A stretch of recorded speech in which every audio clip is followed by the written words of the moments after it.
Hey guys, welcome back to the channel. We have a 2003 Toyota Corolla. It has the 1.8 liter and the lady says my battery just keeps going dead. So I think we're dealing with a parasitic drain. For you all that don't know what that is, it's basically your car sets for a day or two, get in, the battery's dead. Can't figure out why.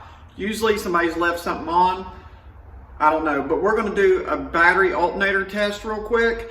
And she also said the side markers are flickering. I'm not real sure. Maybe we'll check that out too. So this video, I'll cut right to the important parts. No fluff.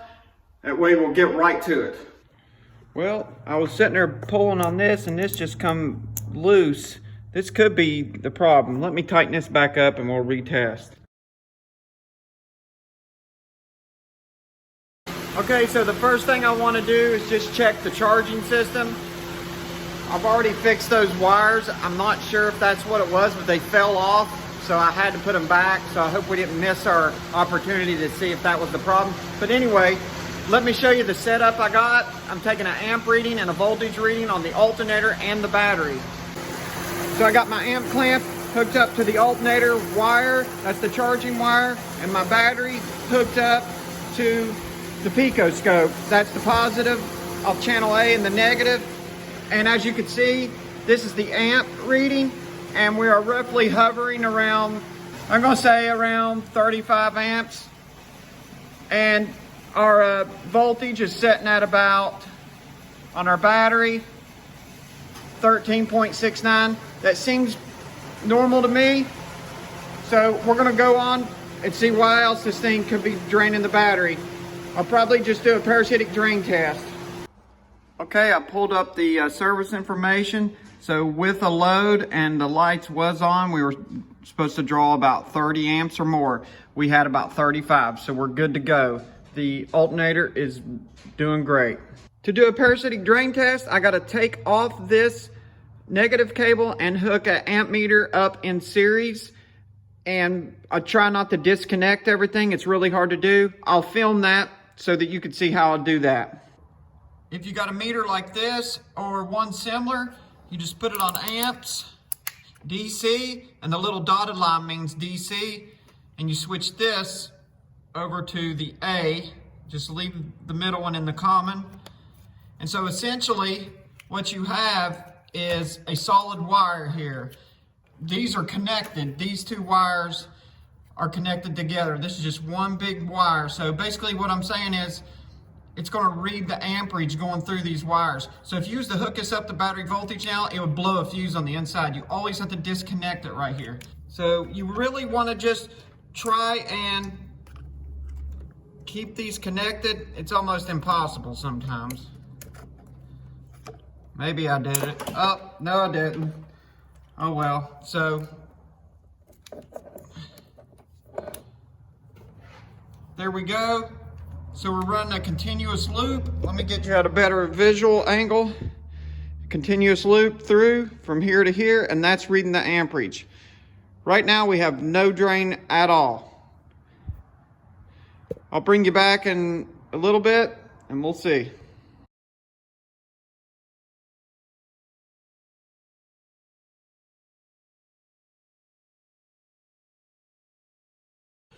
Okay, it's been sitting there doing a parasitic draw test for a while. We absolutely have no parasitic draw. So we already done a parasitic drain test, an alternator and charging test. I'm comfortable on giving this car back to the customer.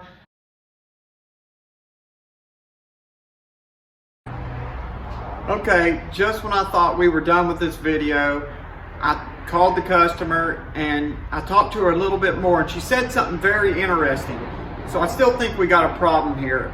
I'm not 100% sold that these grounds were the issue. They may have been a issue, but I don't think they are the issue. So what she said was, sometimes I'll come out and the headlights will just be on. And I thought, well, how many times has this happened? She goes, it's been going on for a couple years, but it's just so intermittent. It only happens like once a month or twice a month. And I'm like, those are so hard to figure out. So I got off the phone with her and I started doing a little bit of research. and you'll never believe what I found. I found a TSB for this exact issue. Let me show you.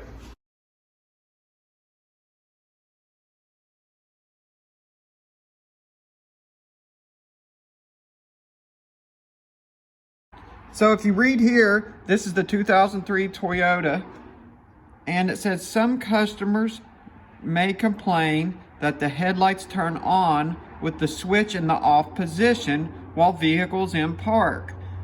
This could result in a dead battery. An updated headlamp switch has been available. And it also says after a cold soak. So she says it happens at night. I mean, this describes it to a T, and I really don't like to just put a part on it, but this part's not too awful expensive. It's like 80 bucks, 100 bucks, something like that. And it's not a whole lot of labor either. So as long as she's been dealing with this, I think this is the best solution. So I ordered one, and when it comes in, I'll finish the video and I'll let her drive it for about a week before I give everybody an update. This is a photo that I took when I got to work the next morning. The lights was on, and I forgot to mention, she said when I turn the high beams on that it doesn't do this. So that switch is definitely faulty, and it being such an intermittent problem, only happening once or twice a month, there's no way I'm going to take the time to catch this thing with a scope. So the best option is to put a switch in it. Alright guys, we are back on this Toyota Corolla, and look what we got in the shop.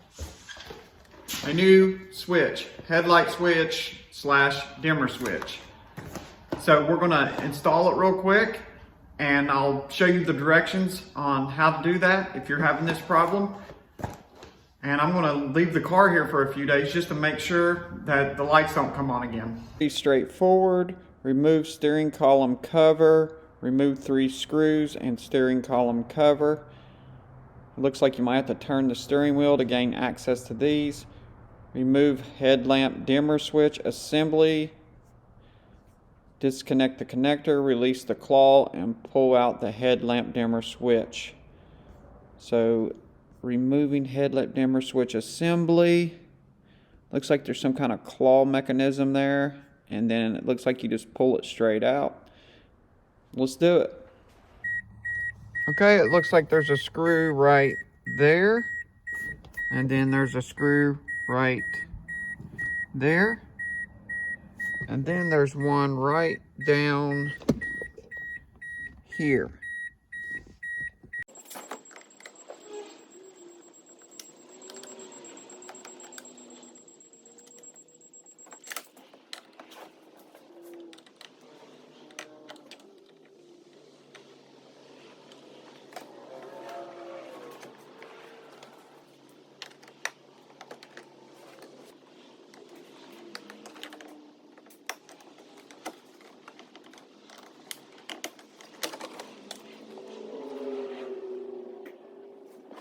Let's look at the new one and see how, get a better look, see how it actually goes in.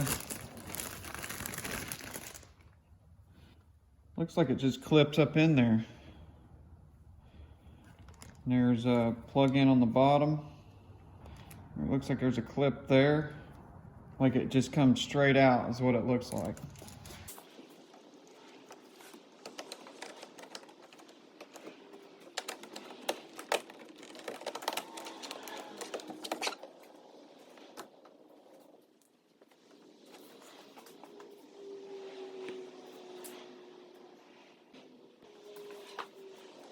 Yeah, it just pops right out. Push this tang in.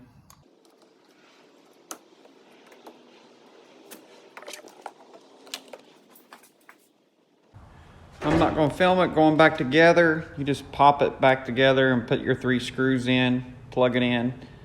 No big deal. Okay, we got to make sure our lights work. Yep. Brights.